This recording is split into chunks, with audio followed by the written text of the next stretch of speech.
Então, hoje me cabe trazer a palavra aos nossos corações.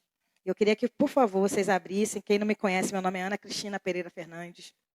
Sou pastora aqui, juntamente com meu esposo, pastor Dudu. E é isso. Atos capítulo 19. A gente vai estar lendo um pouquinho dessa palavra.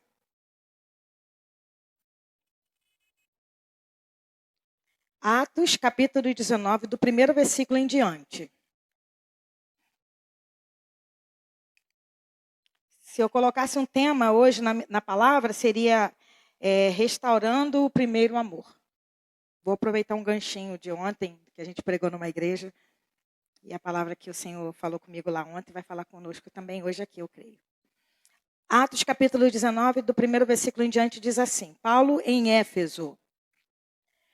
E sucedeu que, enquanto Apolo estava em Corinto, Paulo, tendo passado por todas as regiões superiores, chegou a Éfeso. E achando ali alguns discípulos, disse-lhes: Recebeste vós já o Espírito Santo quando crestes? E eles disseram: Nós nem ainda ouvimos que haja Espírito Santo. Perguntou-lhes então: Em que sois batizados então? E eles disseram: No batismo de João.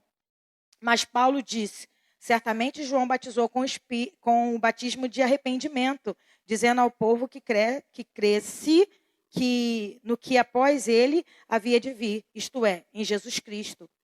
E os que ouviram foram batizados em nome do Senhor Jesus. E impondo-lhes Paulo as mãos, veio sobre ele o Espírito Santo. E falavam línguas e profetizavam. E estes eram ao todo uns 12 homens. E entrando na sinagoga, falou ousadamente por espaço de 3 meses, disputando e persuadindo acerca do reino de Deus. Mas como algum deles se endureceram e não obedecessem, falando mal do caminho perante a multidão, retirou-se deles e separou os discípulos, discipulando todos os dias na escola de um certo tirano.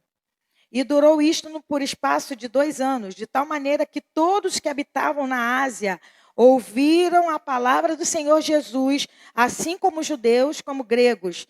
E Deus, pelas mãos de Paulo, fazia as maravilhas extraordinárias, de sorte que até os lenços e aventais se levavam do seu corpo aos enfermos, e as enfermidades fugiam dele, e os espíritos malignos saíam.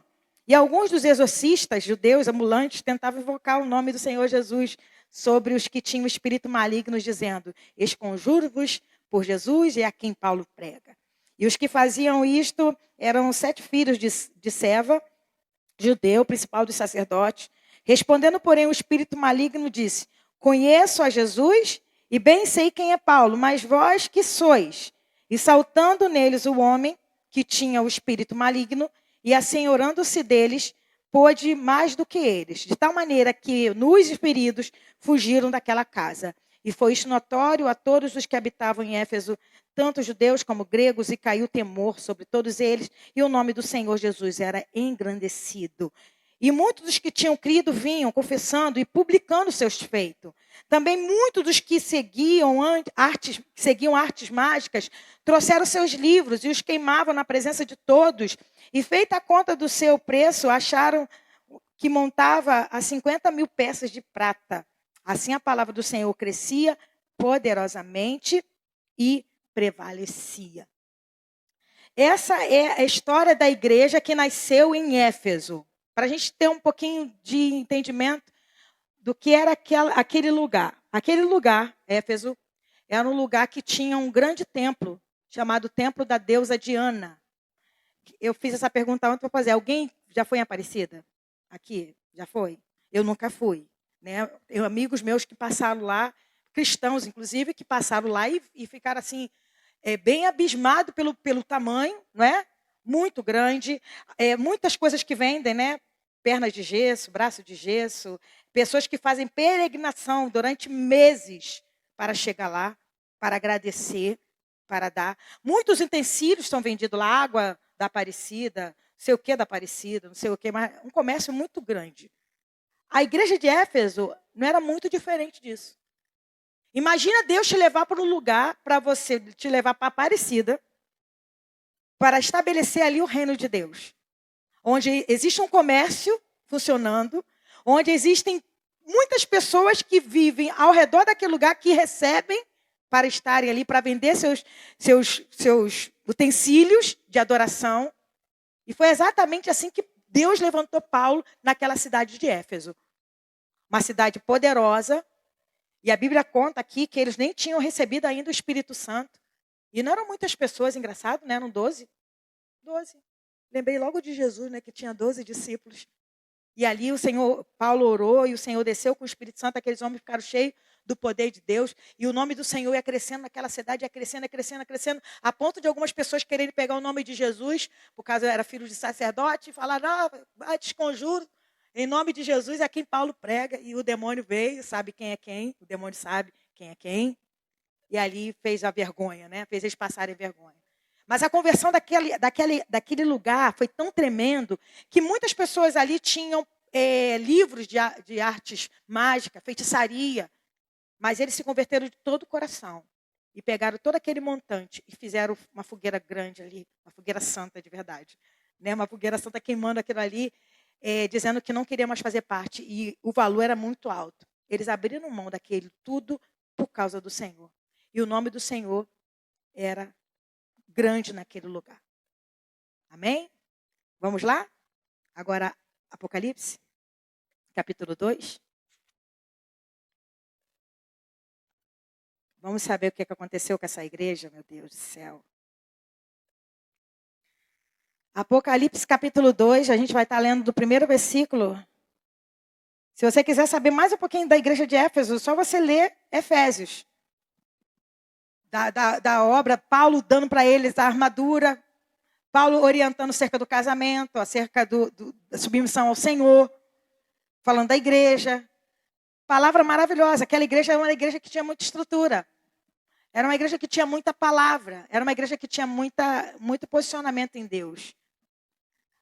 Apocalipse capítulo 2, do primeiro versículo até o 7, diz assim. Escreve ao anjo da igreja de Éfeso.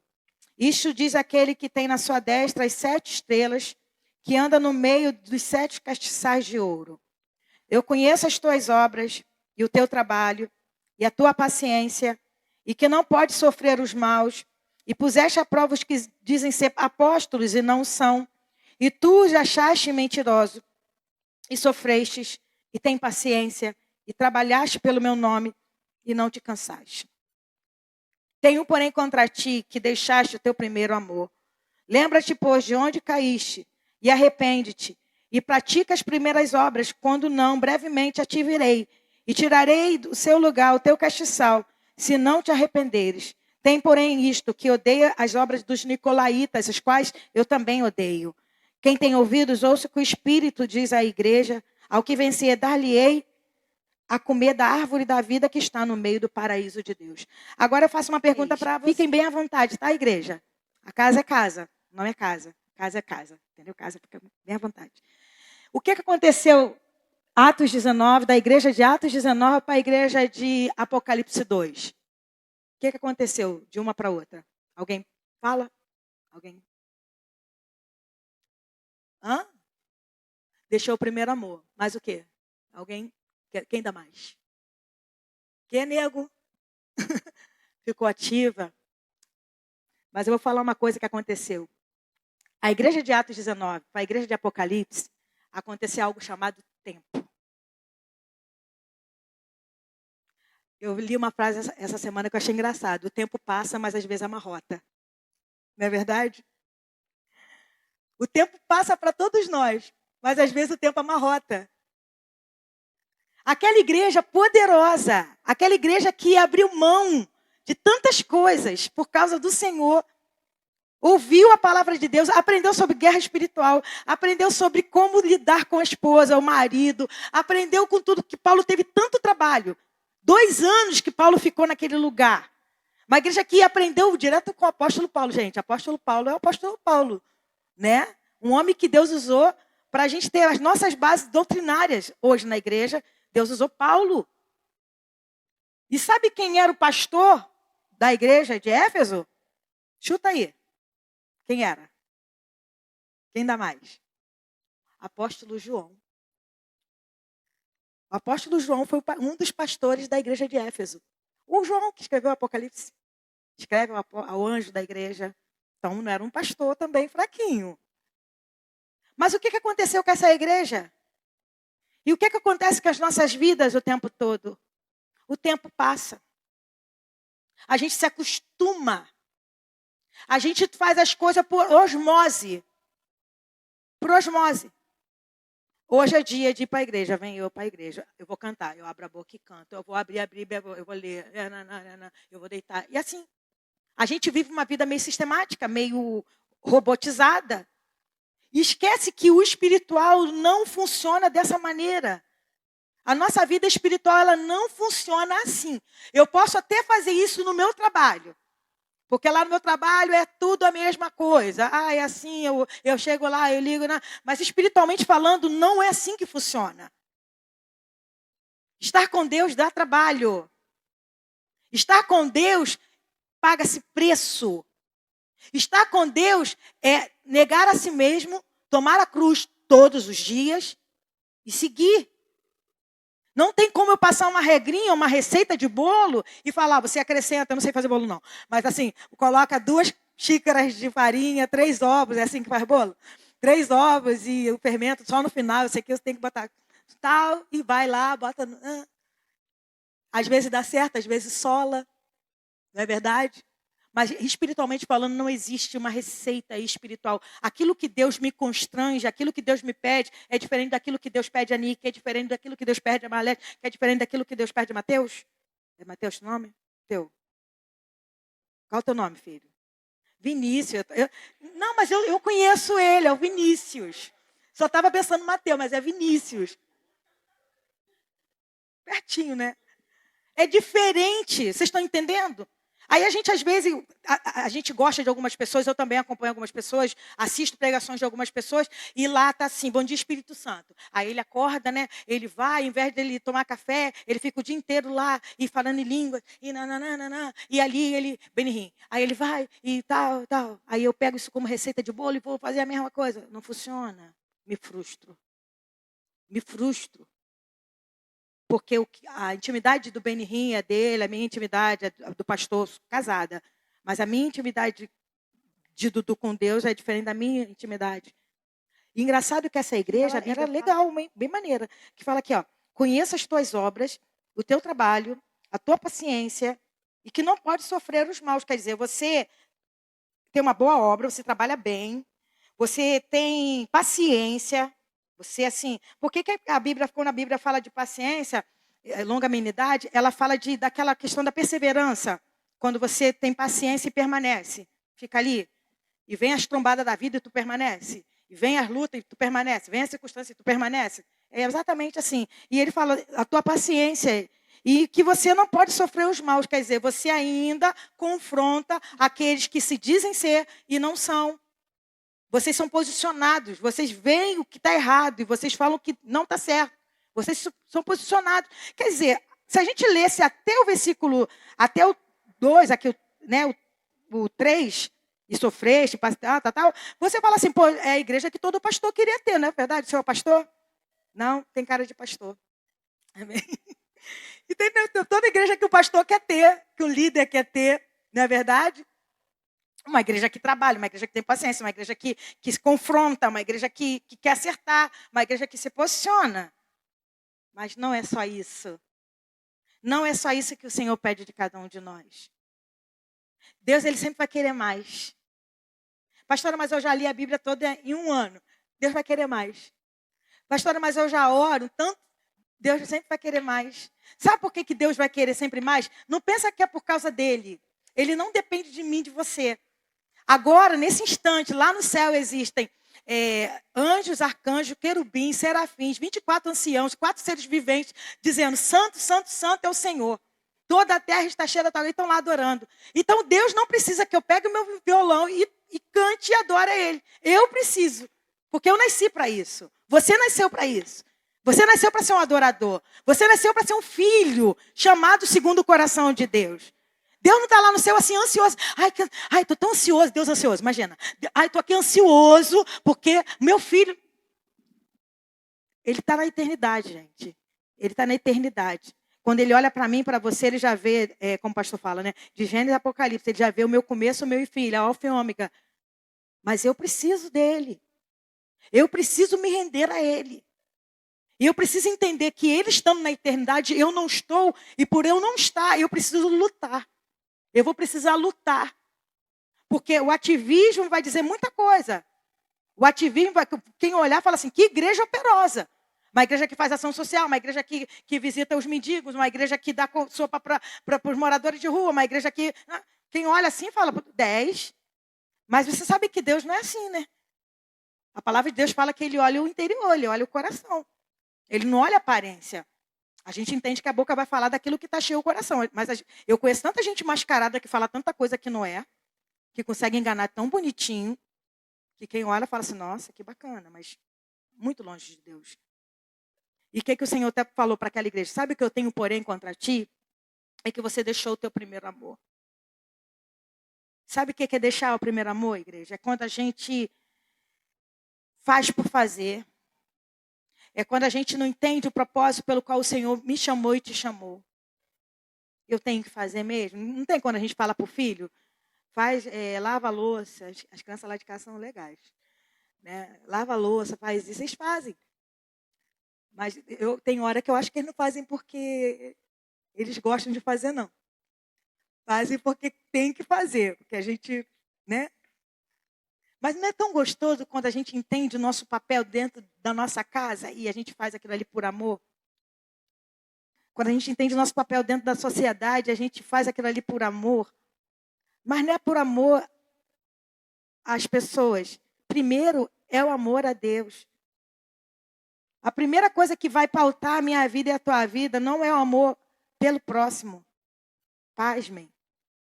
Mas o primeiro versículo, amará o Senhor teu Deus de todo o teu coração, com toda a tua alma, com todo o entendimento e com todas as tuas forças. E o próximo? Aí fica fácil. Porque o que Deus mais ama são vidas. Aí eu consigo amar ao próximo, eu consigo me dar pelo próximo. E aquela igreja, o que passou, o que teve, separou essa igreja de Atos para a igreja de Apocalipse foi o tempo.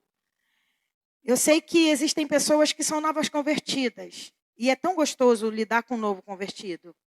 O novo convertido, ele quer Deus o tempo todo. Ele respira Deus, e Deus, e Deus, e Deus. Não quer mais viver aquela vida, né? Mas o tempo passa. Né? E às vezes esse novo convertido conhece um pouquinho mais da palavra e vai ficando meio enrijecido, não é verdade? A palavra parece que meio que enrijece, meio que... E eu acredito que não seja isso que o Senhor quer trazer através da palavra. A palavra, a gente tendo um bom entendimento dela, que é isso que o Senhor quer, é a substância que vai sustentar a nossa vida para o dia mau. Quando eu entendo a palavra e a palavra ela me confronta, ela vê o que eu estou de errado, não é para eu me enrijecer, é para eu tomar aquilo e ficar fortalecido para o dia mau. Porque eu poderia trazer para vocês, nós poderíamos pregar palavras só de bênção, bênção, bênção, bênção. Certo? Vocês vão sair daqui, caraca, mané, que palavra. Sair daqui, né, fulminando. Mas só a bênção não vai trazer substância. Só a bênção não vai trazer aquela força para quando chegar o dia da adversidade. O dia que o pecado vai bater na porta e você vai ficar assim, abro ou não abro? Deixo entrar ou não deixo entrar? E o que Deus ele quer trazer para nós é substância, fortalecer a nossa mente, o nosso coração, para que a gente seja apto, para que não aconteça o que aconteceu com essa igreja. Trabalhadora, faz tudo, está na igreja terça, quinta, domingo, segunda, evangeliza, discipula e tantas outras coisas. Mas não faz mais por amor ao Senhor. Faz por amor ao pastor. Faz por amor, sei lá. Porque eu já fiz assim, eu já fiz as coisas por amor à liderança. E a minha liderança, falava Ana, 10. E Deus falava assim, a Ana. Vocês estão entendendo o que eu estou falando? Às vezes a gente está assim, fazendo tudo por causa de uma liderança. fazendo tudo por causa de alguém que nos manda. E o Senhor tem chamado, não vos chamo mais servos, né? A palavra de Deus fala, mas eu vos chamo amigo, porque o servo não sabe nada do seu Senhor. E o Senhor tem nos chamado para essa intimidade, para essa busca, estar perto, estar junto e falar, Senhor, aonde eu errei? Porque o que o Senhor falou para essa igreja, fala assim, lembra-te, pois, de onde caíste e arrepende-te e pratica as primeiras obras. Qual foram as primeiras obras dele? Foi queimar os livros lá, dar um monturo de 50 mil? Não, a primeira obra dele foi realmente a rendição total, o submeter-se totalmente ao Senhor. Entender o propósito pelo qual eles foram chamados. E tudo que eles fizeram a partir disso foi apenas fruto do que aconteceu dentro. Foi apenas fruto daquilo que Deus transformou dentro. E o Senhor fala comigo e com você. Lembra de onde caíste? Arrepende. Volta. Senão eu vou remover vocês. Vou remover o castiçal. Senão eu vou tirar vocês do lugar que vocês estão. Porque Deus é amor, mas é fogo consumidor. Que a gente estava falando isso na quinta-feira. Terça-feira. A gente confunde o amor de Deus com justiça de Deus. Ah, mas Deus é amor. Gente, Deus é amor, mas Deus é justiça. Ele não enviou o seu filho lá de figurativo, não. Jesus não morreu lá figurativamente para a gente... não. Foi alto preço pago por mim e por você. O que ele quer de mim, o que ele quer de você. Se posicione. Posição. Lembra de onde caíste. Gente, uma coisa que eu sei muito bem. Pecado tem dia, pecado tem hora e você sabe aquilo que você pecou. Não adianta você falar para mim que não sabe, mas eu nem sei, pastora. Que eu... vem me enganar, não. Não é verdade? Eu sei, pô, o que eu fiz. Eu sei daquilo que está em mim que desagrada o Senhor. Lembra de onde caíste e arrepende-te. Lembra de onde caíste